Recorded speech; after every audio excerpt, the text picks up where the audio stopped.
Imposter Syndrome. I'm going to talk about Imposter Syndrome today. Hey, Anthony. Switch apps. Yeah, that is so weird. I literally just saw that video, like, I think it was yesterday or the day before, with Robbie Williams. And I didn't watch it just now, because I was about to go live. What was he talking about? Oh, somebody that offered to give him a hand job, that was it. Yeah, that was really funny. Hello, successful. How are you? I'm great, thank you. How is your, what were you asking me about last time you were here? Was it about was it about speaking English? Remind me and tell me how it's going. Crypto's going good. Yes, the market's recovered. I got a notification yesterday. Bitcoin went back up over 70 yesterday. So that should feel good. Hey, Maddie, good morning. What's in the stars for us today, Maddie? I haven't been checking in with you this past week because it was the Jupiter Kazami. So I was setting intentions. I was using it to set intentions. I was also using it for something else, which is a fun story. We have a full moon coming up. Amazing. I did notice the moon was looking quite full yesterday. I figured we must be a few days away. What's the full moon going to be in this month? It was fun. I felt so good this weekend. Did anybody else feel really good this weekend?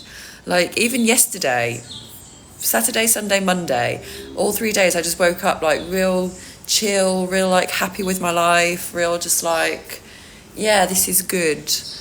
It felt really good. 23rd, what are we on today? 21st, in Sagittarius. Cool, I have some Sagittarius placements. I forget what they are, but I have some. I have like three Sagittarius placements, whatever they may be. Alrighty, so as always, please feel free to let me know in the comments if you have any particular coaching questions you would like me to address, any particular areas you would like me to address. Today is Tuesday, which means I am open and accepting personal questions, which is usually the same thing. I actually made a video about it the other day, answering the most common questions that I get asked, which is basically, why am I in Brazil? That is the general theme. Sorry, I'm like, there's ants crawling all over my table. We have ants everywhere in Brazil. So if you see me just like doing this, it's because I'm like getting an ant. Or do you like my nails? I'm so happy with my nails this week. Here we go, got another ant. So Tuesday, open to answering personal questions. We'll also be doing our usual coaching. I'm sorry, I have not been live very much over the past few days. I keep getting meetings set at 11 because it's the time my kids are asleep. So when people ask me when I'm available for a meeting, I have to say now. It's the hour that I have. So hello, Miguel. I do remember you. You've not been here for a little old while though. So yes, I'm struggling to get on every day. I have a meeting tomorrow at 11 as well. So I did pop on a little bit early yesterday to try and catch you if I could.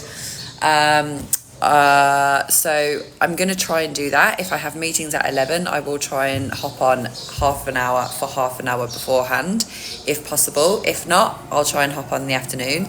But it's going to be a little bit more up in the air. So Thursday, my meeting moved to 10, so I can come on 9. Wednesday, I can't do my live at normal time. Thursday, I can. Friday, so far, I can. So hopefully we'll get 3 days this week. And today's topic of conversation, thanks for the likes, Maddie. I'm trying to help you out here as well. I'm doing some myself. Today's topic of conversation, not the dog trying to leap into my lap without checking first. She just clawed away into me because she was about to fall off, is imposter syndrome. So, I don't know if you guys have ever had imposter syndrome. I'm gonna guess yes, because I think everybody gets it at some point in their lives. So, whether it is imposter syndrome, if you've just started working out, for example, and you go to the gym and you feel like, oh my God, everybody here knows what they're doing. I don't know what I'm doing. I shouldn't be here. Or if you start a new role or a new job and you're not really quite sure what you're going to be doing yet. You're not quite sure if you know how to do it. You blagged the interview, but now you're in the job and you're like, oh, I don't know if I can do this. I don't know if I should be here. Or with me, a great example from my life is when I first started coaching. I had some major imposter syndrome with me telling my little self that I shouldn't be doing this. Who am I to do this? I don't have formal qualifications, and so I can't do this. Now, basically, all imposter syndrome is our mind's way of keeping us safe, like so many other limitations that we go through in our life. With imposter syndrome, come on then. The other ones come. With imposter syndrome, it spurs from not being able to do the thing, not from not being qualified to do the thing, not from not having the ability or the knowledge to do the thing. It comes from a prison created of thoughts, like usual, right? Most of the limitations, well, almost all of the limitations that we suffer in our experience are due to our thoughts and what we tell ourselves.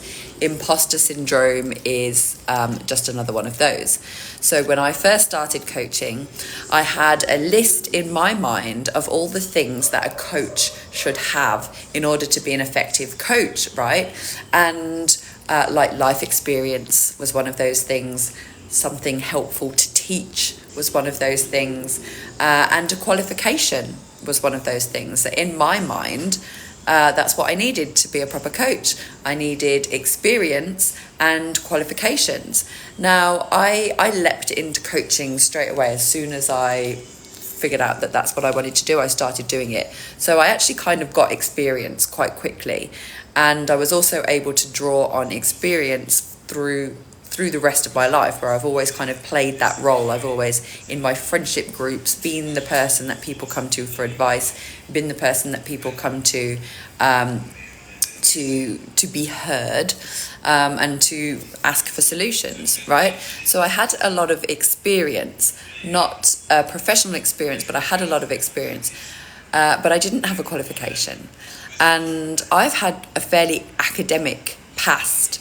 I went to high school, I went to university, I continued post-degree qualifications in finance, and since then I've done other qualifications. So I did all my finance stuff, and then I launched a real estate app. So when I did my real estate app, I went and got my real estate qualification, and like being a fairly academic person, it's the route that I've always gone down. Now with coaching, it's possible to go out there and get a coaching degree, right? Anybody can do that. There are no prerequisites.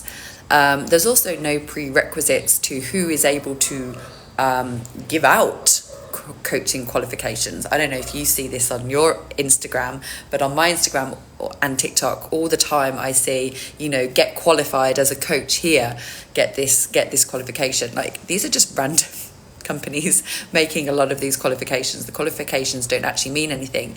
And so I had this limitation in my own mind about needing a qualification, and it was just nonsense, right? This was just a limitation that I put in my own mind. And this happens a lot because it's just another way that our brains are designed to keep us safe, to keep us in our comfort zone. Whenever we want to experience something new, try something new, our brain is pre-programmed to keep us in safety, keep us in the known, right? And so when you embark upon something new, your brain will put these thoughts, this imposter syndrome, these thoughts of not being good enough, not being qualified enough, not being intelligent enough, not having enough money, not being enough, to keep us safe. De onde você é? Goiás, Gabriel. And it's just humans doing what humans do. But of course, what we know now is that using emotional intelligence, we can override these initial reactions. We can override these subconscious responses. Thank you so much for the rose. How with Gigi? Much appreciated. I love that. Thank you so much.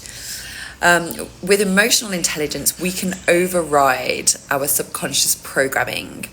And we do that by bringing awareness to it initially. My gosh, Maddie, you are on fire with these likes. Let me help you out a little bit as well. Yes, by bringing awareness to the subconscious programming, the limitations that we're suffering from, we're able to override them and choose our own responses. And so it is with imposter syndrome. So once I realized what it was, I went through this both with my coach, my mentor, as well as like putting it through my own kind of coaching process. And I was able to see that it was just in my mind. And I was also able to be really grateful for the life that led me into coaching, because what I was able to see when I caught myself entertaining this imposter syndrome, I was able to reframe in my mind what is needed to be a valuable coach, right? And it's not a qualification. What I realized is that anybody can do a qualification. Somebody could finish high school at the age of 18 and sign up online for a qualification in coaching and have that knocked out within a couple of weeks and be like, look, I've got my certificate now, I'm a coach, right? With no life experience, having never been through money problems, potentially still living at home with their parents, never having a partner, being married, having kids, having a job, having a career, never having disappointment, never having lost somebody important to them, never having been in a car accident, never having experienced all of these aspects of life, but they've got a certificate. And how crazy in my mind that I thought that's what you needed. That's not what you need to be an effective coach. To be an effective and valuable coach, what you need is life experience. What you need is something to teach, right? Something to help people, something to guide people where they want to go. And I have that in bundles. So once I caught myself with my imposter syndrome and this ridiculous need for a qualification, I was able to be really grateful for the life that I've had, the many experiences that I've had, the many countries that I've lived in, the many different industries that I've worked in, working for other people, working for myself, working in teams, working alone, being alone, being married, having kids. All of that has allowed me to get to where I am now, which is a place where I can be valuable and helpful to other people. So imposter syndrome originates in our mind. And so if you want to overcome imposter syndrome, the place that you're going to do that is also in your mind, right? So I'm going to change the topic a little bit and use an example of when you're looking for love. Okay, when you're looking for love, and how imposter syndrome can also get in your way when you're looking for love. So when you're looking for your ideal partner, you probably have a list in your mind of attributes that you would like. You have a type. You have, maybe it's a visual type. Maybe you really like tall people or short people or long hair or short hair or whatever it is. Hello, Handy. Welcome back. I haven't seen you for ages either. So you have a list of attributes that you would prefer in another person. Maybe it's a long list, maybe it's a short list, maybe it's not visual, maybe it's based on you want them to be kind, you want them to be accepting of you, you want them to be loving towards you, or you want them to have a good job or a lot of money or passion or drive. Whatever it is, you have a list of attributes that you would find in your ideal partner. And this is usually quite conscious. This is usually a conscious choice to be looking for these particular attributes. Then there's also subconscious attributes, right? Subconsciously, you also hold within you a list of all the things that you think you need to be in order to have a successful relationship. And these can often be subconscious. These can often be subconscious things. I just want to share this live because I'm kind of talking to somebody and they just went away. Hello, Goku. Welcome back. So, when we're looking for love, we often have our conscious attributes that we're looking for, and then we have some subconscious attributes that we believe we should embody in order to be successful in love. So you've heard of this in the form of you've got to love yourself in order to love somebody else, right? You've probably heard that saying. When you're looking for love, they tell you to love yourself first before you can find somebody else. And this is very true, and this is very important, and this often gets overlooked. But this is, in fact, is exactly what I'm talking about, because our subconscious list of attributes of things that we must be in order to be loved often come from subconscious programming. And we can carry around a lot of subconscious thoughts like, I'm not worthy of love. I don't deserve love. I don't deserve to be loved the way I am. Right? We carry around a lot of this subconscious programming, and it's affecting us when we're looking for love, because when we're looking for love, we're looking for somebody with the attributes that we desire, and we're measuring ourselves, whether it's against those attributes or other attributes. We're also measuring ourselves as to whether we think of ourselves as being good enough for that person. Okay? And you might not realize that you're doing this. But when you see it, when it becomes obvious, is when you keep attracting the same person again and again and again, right? The same type of person. If you've had several relationships that have ended for the same or similar reasons, whether it's you getting cheated on, or it's or it's you cheating on them, or it's you feeling like they are not enough, or whatever it is, if you are constantly getting into relationships and those relationships are ending for the same or similar reasons, then that is because of some subconscious story that you're carrying around about yourself that's affecting how you see yourself in relationships.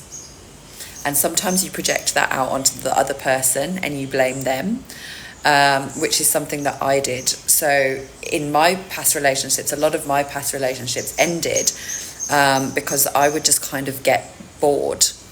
I would want more, right? And I would feel like that person was holding me back. And a lot of my relationships ended for this reason. And I didn't catch that. You know, I would be putting it out onto the other person. I would be like, yeah, but that guy was really boring. Or that guy, you know, just wanted to stay still. He didn't want to travel, or whatever it is, right? They all kind of ended for the same reason. It all just kind of fizzled out because I got bored, because I wanted adventure and I wanted to go travel and whatever it was, right? But that was something that I carry in myself, right? That's about me. It's not that they were boring or they were holding me back or they were too controlling. The problem is in me, and me not wanting to stay still and do the same thing over and over again. Goku, getting cheated on doesn't matter if you bet it all on red and win $1 gazillion. You can blame them only if they prevent you from doubling your money in the casino. I'm not entirely sure that I'm getting the, what's it called? The analogy. You can blame them only if they prevent you from doubling your money. Okay, I think I'm kind of getting it. I think I'm kind of getting it. So it doesn't matter if you go all in with somebody and like win $1 gazillion. So like you get the best person. You can only blame them. There is no analogy. Oh. There is no analogy. If they stop you from gambling, they're not for you. Okay. I'm not a gambler at all, so that's not relevant to me, which is probably why I didn't get it. But yeah, let's talk about this a little bit, about the cheating thing, right? Because I said something then that might be quite provocative, which is that if you keep getting cheated on by multiple partners, then the problem lies within you, right? There is something within you that is causing that situation. And this is actually an excellent example of what I was just talking about, because many people carry around with them some form of not feeling worthy, some form of self-worth story or issue, right? And a lot of us don't realize that, or we think it's justified, right? Like, I'm not worthy. Yeah, I carry that around, but it's not a thought, it's real. I'm really not worthy. However it manifests in you, a lot of us have this feelings of unworthiness to varying degrees. And if you are somebody that gets cheated on a lot, then you probably have a high level of feeling like you're not worthy, right? Of feeling like you're not worthy of being loved, of feeling like you're not worthy of being monogamous, having your partner be monogamous. I can never say that word. Hello, Sam. Goku, each time you get cheated on is $100 you should bet on red. Well, yeah, turn it into a game. Why not? So what to do if you are in that situation, right? If you are in the situation where you are repeatedly getting cheated on, and you hear this and you think to yourself, okay, so it's my self-worth, but I do feel worthy of love. I do feel like I'm a great partner, like I'm a very giving and loving partner. I do feel like I'm worthy of love. So why does it keep happening? And in which case, it's deeper than that. It's deeper than that. We often pick up our self-worth issues as a very young child. So usually before the age, they say 5 is like the cutoff age. Most of your subconscious programming begins before the age of 5. When you try to think back, it can often go up to 6, 7, 8. But it's from when you were a very young child. And so when you were a very young child, you weren't thinking about love from the perspective of coming from a partner. You were thinking about love coming from the perspective of a parent. And so that's something that you can look into. Your relationship with your parents, your relationship with your mother. Did your father leave when you were younger? Did your parents divorce? Did you have a good relationship with the parent that left if they did separate? Like, did you maintain relationships with both parents? Did your parents both work and left you at home with somebody else, with a babysitter, or left you in daycare, right? This is where self-worth issues come from. They come from how much we felt wanted by our parents or our caregivers when we were very young kids. And so this could be the reason that you keep getting cheated on. If your father left when you were 3 years old, for example, and you never heard from him again, then perhaps you don't feel like you're worthy of a man's love. And if you don't feel like, if you have this self-worth issue, if you have feelings of not being worthy, subconsciously or consciously, you're going to project that out into your relationships as an adult, because you're constantly going to be trying to prove yourself, which leads to people pleasing, which leads to inauthenticity. If you're constantly trying to prove yourself, to prove that you are worthy, to prove that you do deserve love, and this is all subconscious most of the time. But if you're spending all of your time doing that, your partner is going to pick up on that. Your partner is going to pick up on, they need my validation. They need my validation, and I can withhold my validation in order to, it depends how nice your partner is, right? But if this is the type of partner that's cheating on you, potentially they don't have your best interests at heart. And once they realize that you need their validation in order to feel good within yourself, they can withhold that as a form of power, as a form of control, and use it against you. If they don't give you their validation, they know it's going to make you feel bad, and you're going to act in certain ways in order to get that validation. right? And manipulative people, toxic, narcissistic people will take full advantage of this, and they can spot you before you even get together. Like toxic, narcissistic people that seek to control and coerce and manipulate others, will look for this in a partner. They will look for somebody that potentially looks fine, looks good on the outside, but within they have self-worth issues, because this person knows that they can take advantage of that. And that's what you're attracting. That's the type of person that you're attracting when you're carrying around these stories of not being worthy, of not having self-worth. Goku, gamble very young, so later on you're goated at it and don't lose money. If they cheat on you, gather a few friends and do a drive-by. Oh, that's funny actually, Goku. My husband showed me a picture the other day. It was like this high school kid. He was like 13 or 14, and he was getting bullied. So in retaliation, he went and slept with all of the bullies' mums. There was like 5 mums that he slept with to get back at the bullies. So you could do that. I was in a relationship once, and it was 1 month without gambling. Worst month of my life. We're really obsessed with gambling today, Goku. Jason, is that real? I believe so. Like, you can never really tell nowadays, right? Because AI and stuff, false news. But like, it was on a news site, and it had like a picture of the boy and the pictures of like the 5 mums. That kid chill like that. Yeah, like, to be honest, I think my husband and I were both kind of secretly impressed. Like, what a great way to get back at at kid bullies. It's like the American Pie movie. Should have been made on him.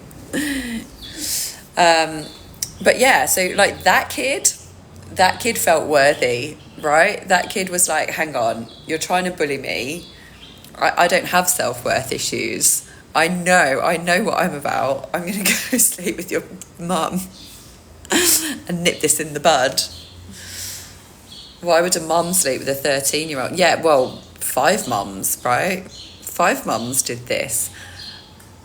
Yeah, I would imagine. Which country was that in? America, I think. It's in the US, yeah. Stories like this are always from the US, Jason. Yeah, I don't know. Like, I don't know if it's real or not. There were pictures, but pictures can be faked now. These bullies can't even come back from that. They can't even bully little man ever again. Nope. No, they cannot. But he had self-worth, right? This guy had self-worth. He's 13 years old. Somebody's trying to like start a thing, bullying him, and he's like, no, God damn it, like I'm worth more than that. I'm worth your mum. But like his self-worth is up here.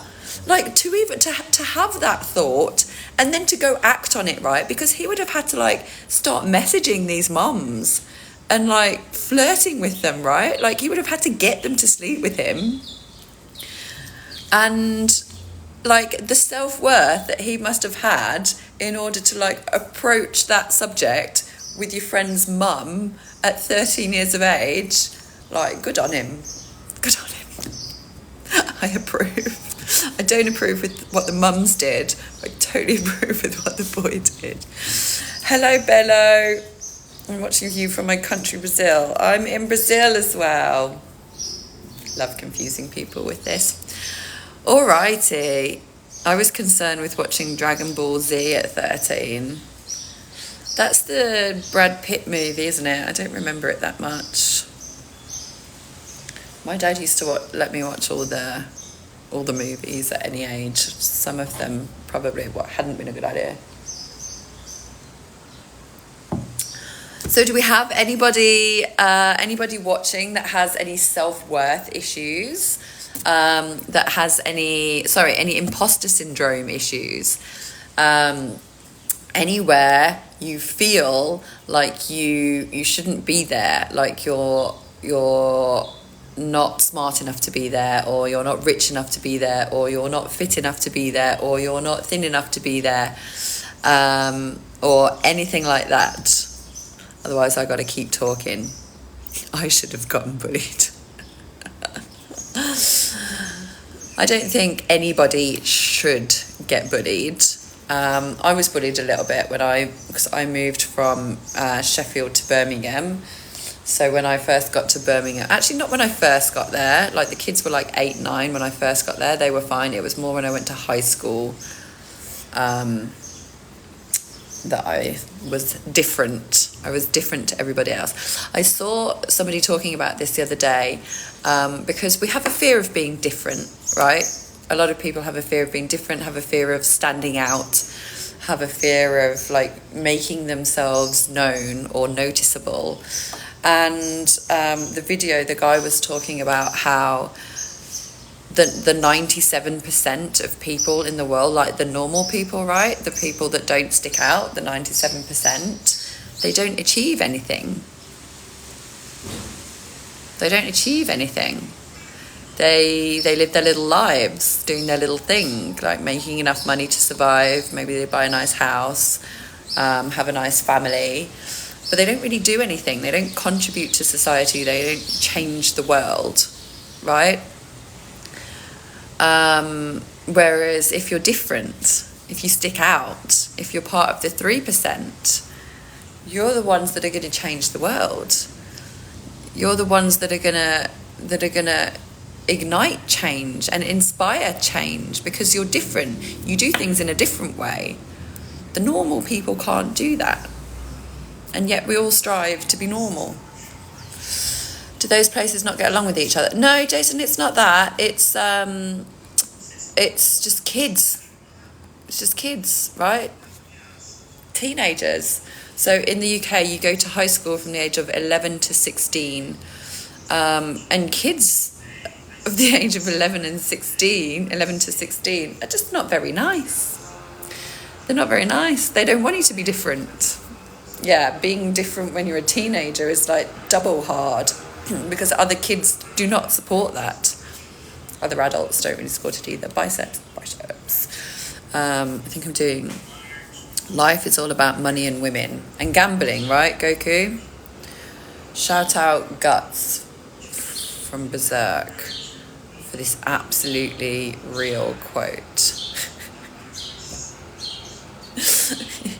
You're hilarious. Life is all about money and women. Life is all about feeling good, Goku.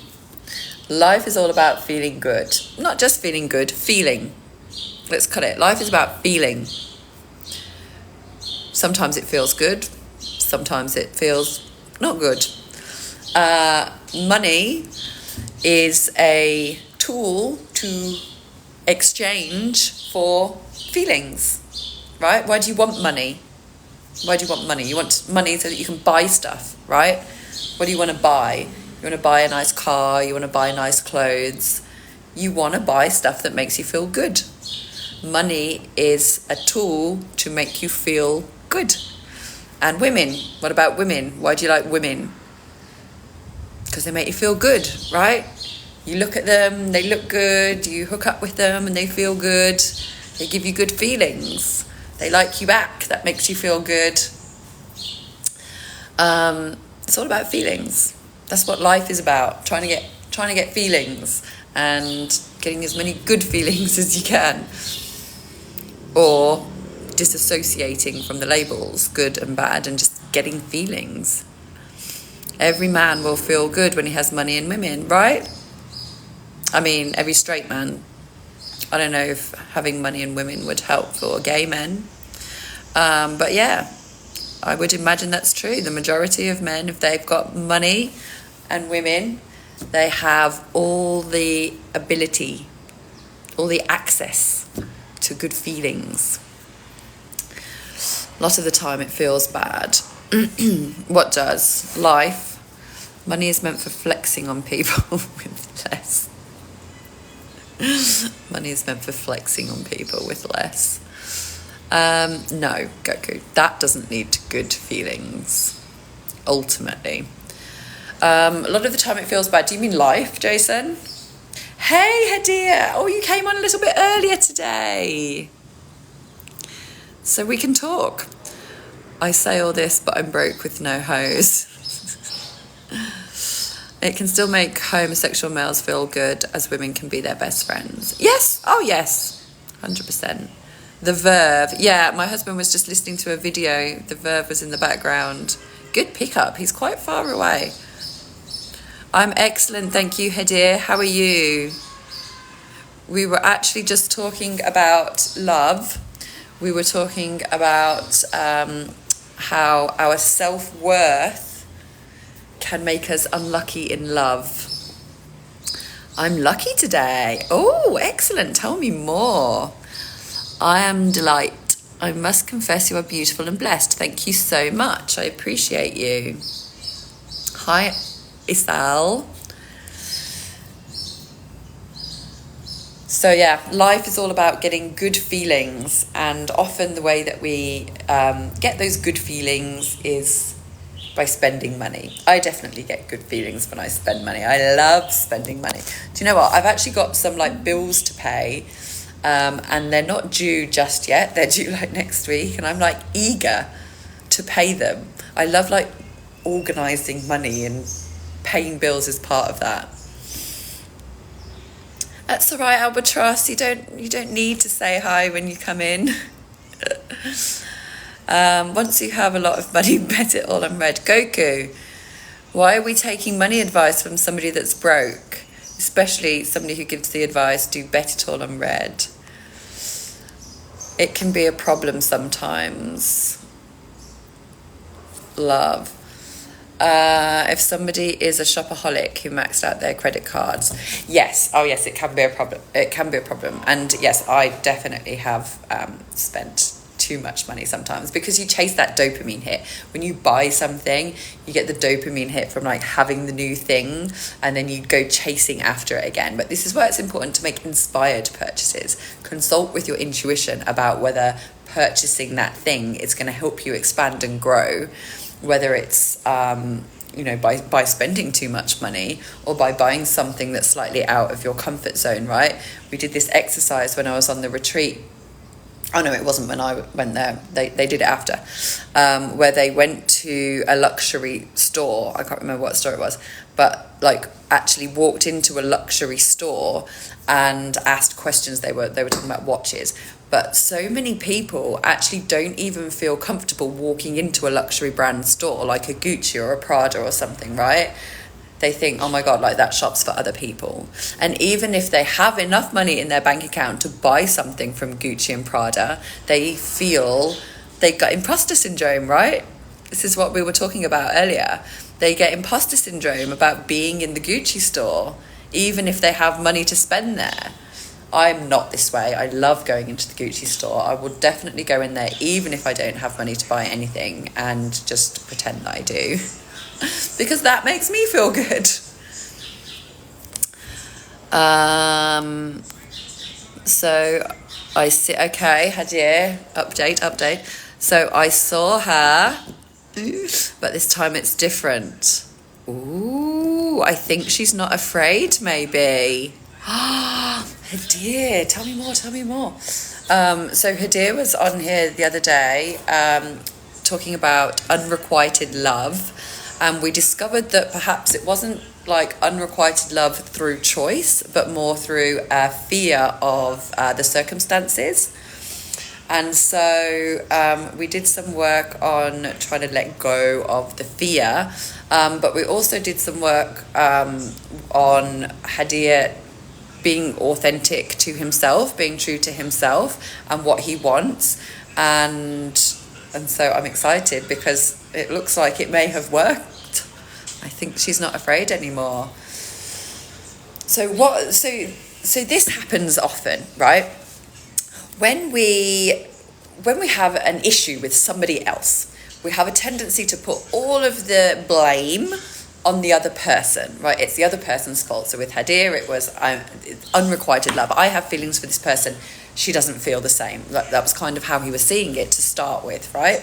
The first time you came on. I have these feelings. She doesn't want it. She just wants to be friends. and you put it all out onto the other person.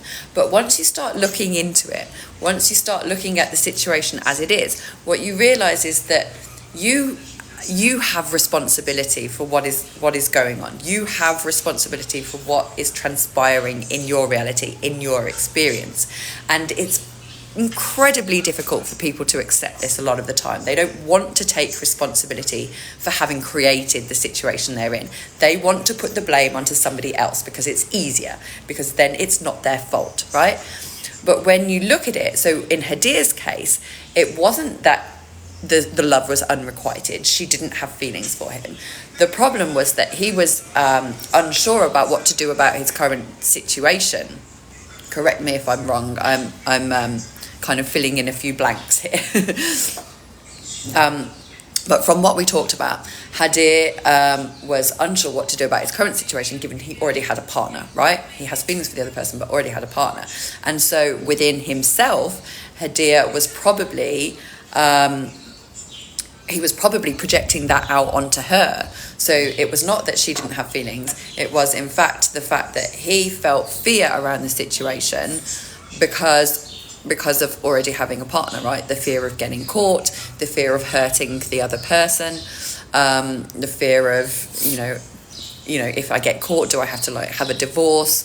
I don't know if you've got kids, but how would that affect the kids, and on and on and on and on. And all of these thoughts preventing Hadir from actually seeing the truth. And the truth of what the problem actually is that he wasn't happy in his relationship with his wife, right? That was the problem. And that lay within. That had nothing to do with the other person. Bright eyes. So hug each other, and she looked me in her eyes. You know the look. Bright eyes. Yes, I know the look. A hug is crazy work. She doesn't want you, bro. Just forget about it. Okay, Hadir. Take everything that Goku says with a grain of salt, okay? He has no money and no women, and he loves money and women. He's not here to advise. There we go. Go to the casino and bet it all on red. That's all right, Jason. We can just ignore Goku. We had a different hotel, but when we're not together, she called me and texted me sending pictures. Interesting.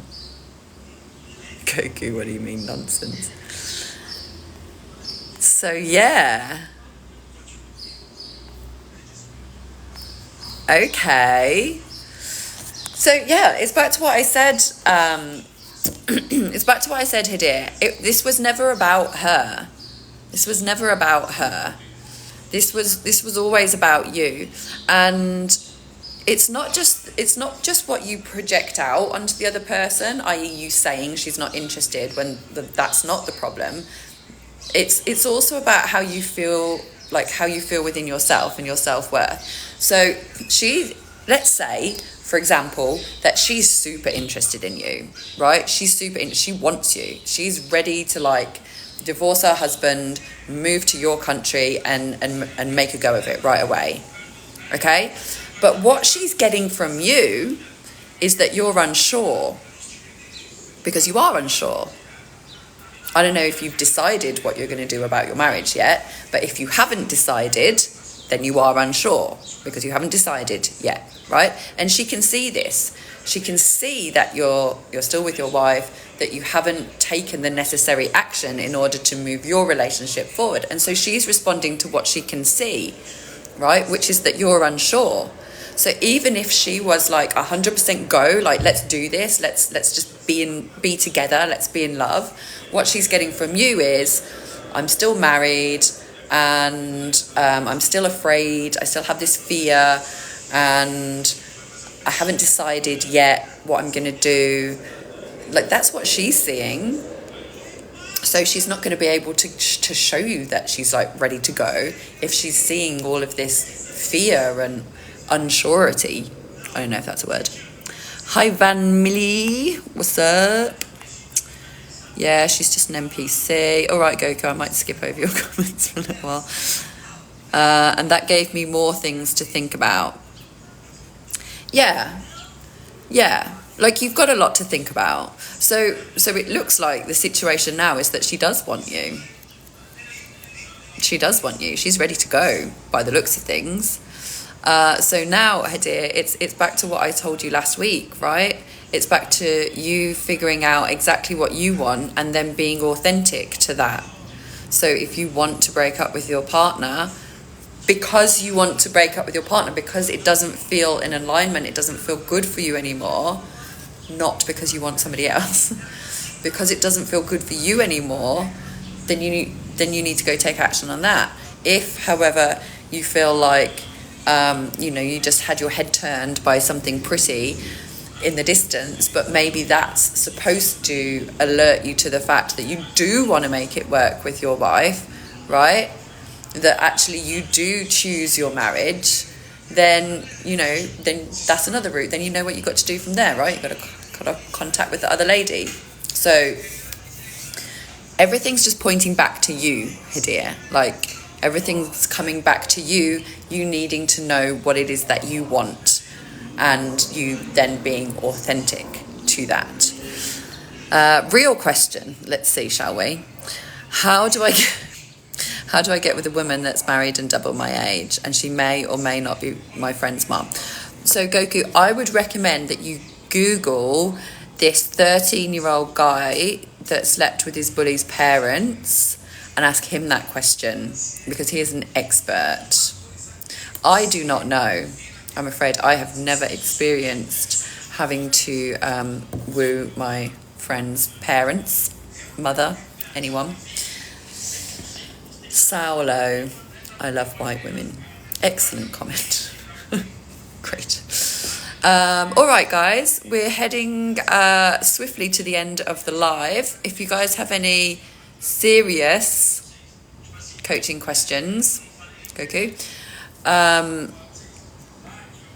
I would love to answer them.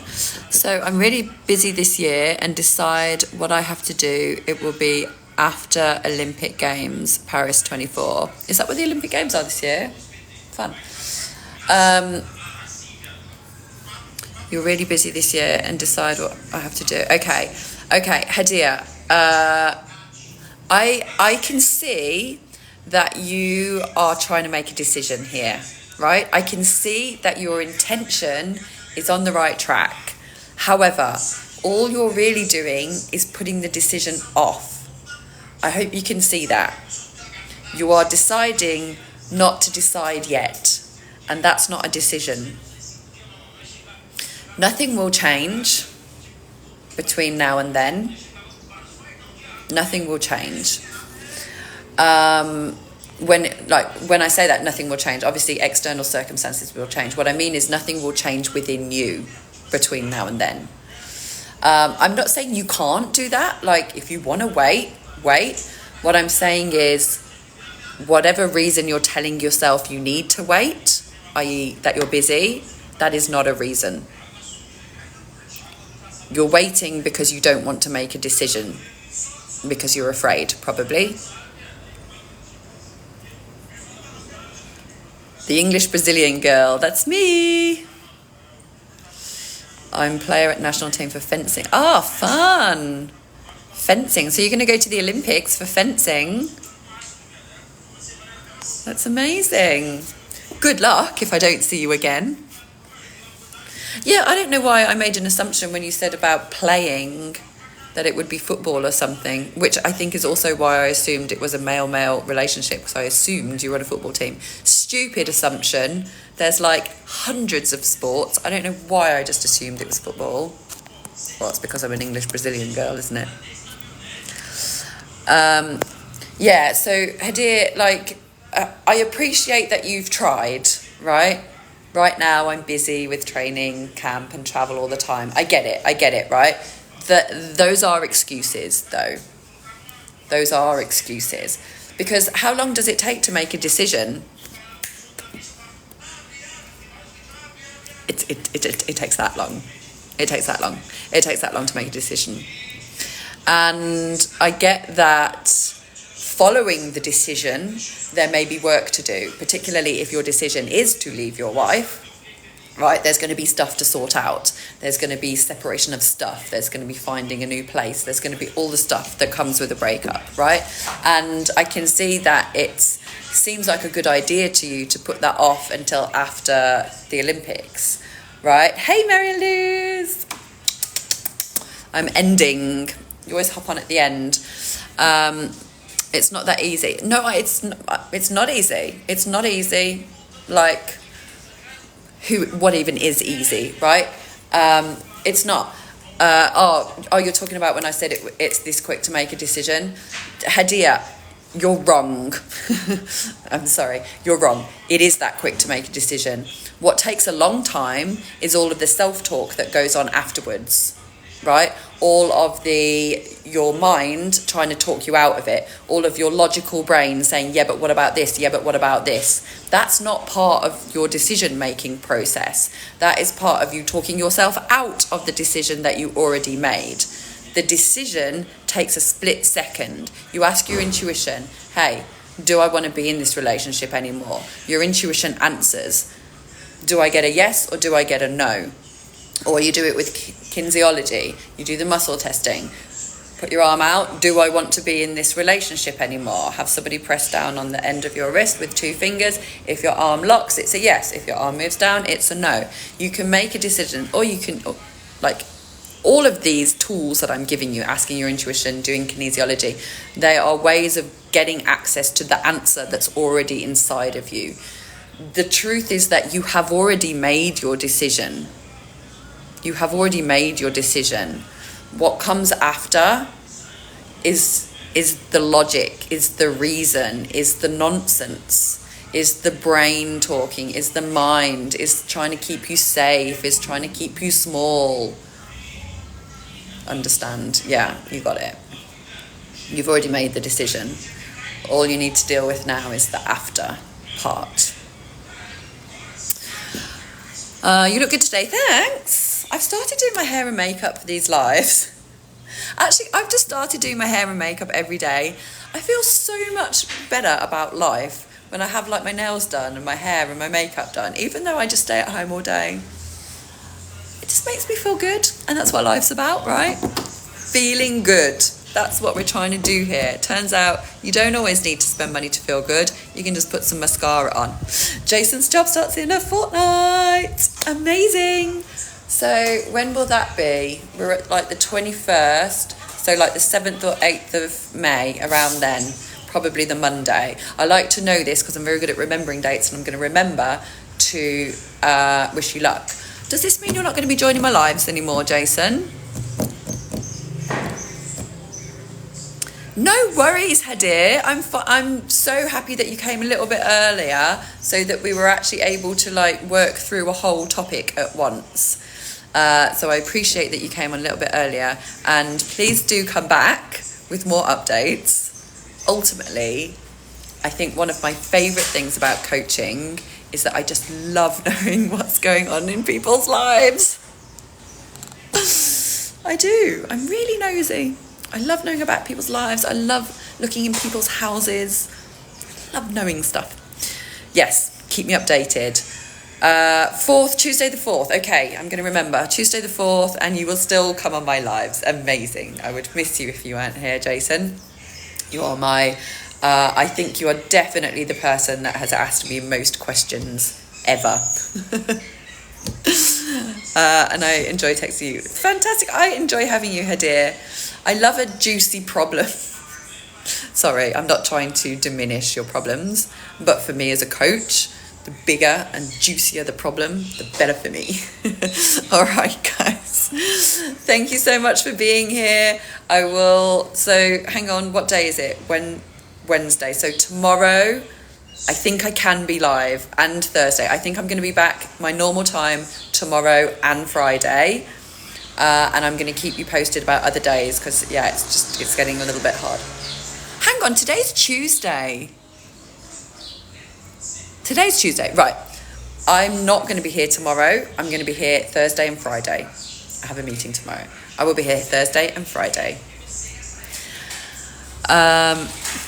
Goku, you finally going to throw a serious question at me right as I'm leaving? You've got to come back tomorrow. No, Thursday. I'm not here tomorrow. Come back Thursday, Goku. I'm going to answer. Thanks for making me laugh. All right, bye guys.